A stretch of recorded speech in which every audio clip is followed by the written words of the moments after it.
শেষ পর্যন্ত Iran America যুদ্ধবন্ধের চুক্তি স্বাক্ষর হয়েছে। আজ সকালে আমেরিকা যুক্তরাষ্ট্রের পক্ষ থেকে রাষ্ট্রপতি ট্রাম্প ও অন্যদিকে ইরানের পক্ষ থেকে তাদের লোকসভার স্পিকার অনলাইনের মাধ্যমে এই চুক্তিটি স্বাক্ষর করে। একদিকে বলে রাখি, আমেরিকা যুক্তরাষ্ট্র ও ইরানের যুদ্ধবন্ধের চুক্তি যেমন শান্তির পথে এগোচ্ছে, অন্যদিকে ইসরায়েলের যুদ্ধের আগ্রাসন আগুন আরও তীব্র হচ্ছে। বলে রাখি, ইসরায়েলের যে প্রেসিডেন্ট নেতানিয়াহু, তিনি লেবানন থেকে সেনা প্রত্যাহার করতে রাজি হয়নি। ট্রাম্প বারবার বোঝানো সত্ত্বেও তিনি সেনা প্রত্যাহার করেনি এবং তিনি হিজবুল্লাহর ওপর লাগাতার আক্রমণ চালিয়ে যাচ্ছে। তিনি বলেছেন যে যতক্ষণ না হিজবুল্লাহর যে বীজ মানে শেষ বিন্দু পর্যন্ত না শেষ করে দেয় হিজবুল্লাহকে, ততক্ষণ পর্যন্ত লেবানন থেকে সেনা প্রত্যাহার করবে না এবং লাগাতার আক্রমণ চালিয়ে যাবে। আর তিনি আরও জানিয়েছেন যে এতে ট্রাম্প সরকার তার পক্ষে থাকবে এবং তারকে সমর্থনও করবে। অন্যদিকে তিনি আরও বলেছেন যে যদি ইরান পরমাণু কর্মসূচি বন্ধ না করে, তাহলে ইসরায়েলের কাছে এইসব চুক্তি বা সমঝোতা কোনো মাইন্ডে রাখে না। তিনি যতক্ষণ বেঁচে থাকবে ইরানের উপর আক্রমণ চালাবে এই পরমাণু কর্মসূচিকে উদ্দেশ্য করে। অন্যদিকে বলে রাখি, এই চুক্তি সম্পন্ন হওয়ার ফলে আজ চুক্তি সম্পন্ন হয়ে যাওয়ার ফলে পুরো বিশ্বের মধ্যে 5 থেকে 6% তেলের দাম কমে যায়। আর হরমুজ প্রণালীতে যেসব নাকাবন্দি ছিল মার্কিনী, সেসব গত শুক্রবারের মধ্যে সমস্ত কিছু ক্লিয়ার হয়ে যাবে। আর অন্যদিকে ইরানের পক্ষ থেকে জানানো হয়েছে যে তারা চুক্তির জন্য সমস্ত পথ খোলা রাখবে এবং তারা পরমাণু কর্মসূচি টোটালি বন্ধ করে দেবে। এটা সবথেকে বড় খবর। অন্যদিকে আরও বলা হয়েছে যে ট্রাম্প প্রশাসন এই চুক্তি কতক্ষণ টিকে রাখবে সেটা একটা বড় প্রশ্নচিহ্ন। কারণ ইসরায়েলের সুরক্ষার জন্য আমেরিকা যুক্তরাষ্ট্র সব কিছু করতে পারে।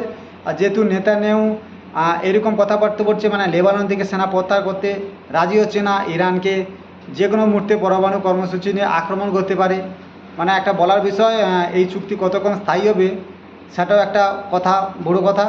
অন্যদিকে ইরানের পক্ষ থেকে জানানো হয়েছে যে তারা পরমাণু কর্মসূচি টোটালি বন্ধ করে দেবে, যেটা তাদের যে বিদেশবন্দি আব্বাস আরাকচি তিনি জানিয়েছেন। আর আমেরিকা যুক্তরাষ্ট্রের সঙ্গে ইরানের এই চুক্তির ফলে ইরানকে প্রায় 2,06,000 মার্কিনী ডলার দিচ্ছে ইউএসএ।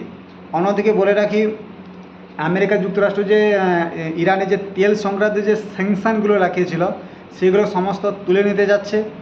আর আমেরিকা যুক্তরাষ্ট্র আজ তাদের যে সেনাবাহিনী আছে তার যে B-52 বোম্বার আজ সকালে ইরানের সঙ্গে চুক্তি হওয়ার পরই ক্র্যাশ হয়ে যায়। এটা একটা শুভ লক্ষণ নয়, এখানে একটা বড় প্রশ্ন চিহ্ন থাকে। আর এই অ্যাক্সিডেন্টের ফলে প্রায় 6 জন মানুষের মৃত্যু হয়, যেটা তাদের নিউজ থেকে জানা যাচ্ছে।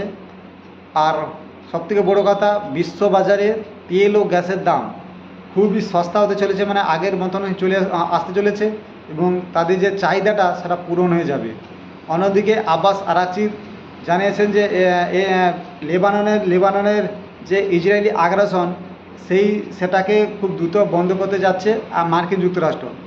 আর এটা তাদের এই চুক্তিতে নাকি সম্পন্ন হয়েছে, কিন্তু এখনও তৈরি যেটা নিউজে দেখা যাচ্ছে লেবাননের উপর ইসরায়েলি আগ্রাসন আরও দ্রুত বেড়েছে। তো দেখা যাক কি করা যায়, কি হয়। আর অন্যদিকে বলে কি,